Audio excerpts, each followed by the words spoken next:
Hello YouTube family, नमस्ते प्रणाम। आप सबके बीच नाच गीत लेके आई ही। अच्छा लगे तो लाइक सब्सक्राइब शेयर जरूर करत जाए। अपन कोई री बेचेला करे मुआया मलाई ना ले तू ना, कोई री बेचेला करे मुआया मलाई ना ले तू ना।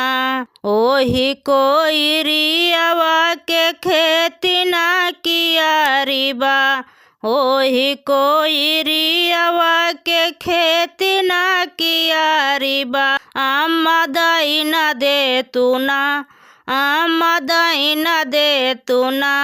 ऊ है छोट का बिया हवाया, आमदई न दे तू ना। ऊ है छोट का बिया हवाया, आमदई न दे तू ना।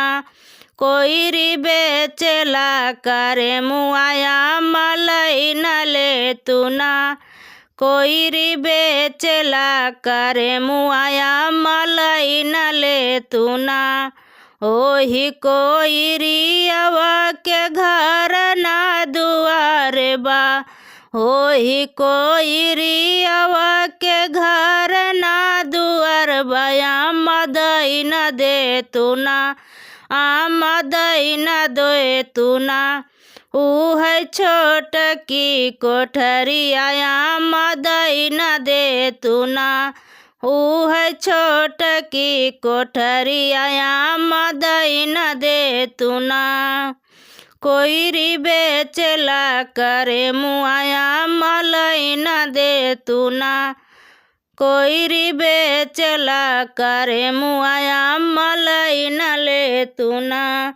ओही कोई रियावा के माई ना बहिनिया बा, ओही कोई रियावा के माई ना बहिनिया बा।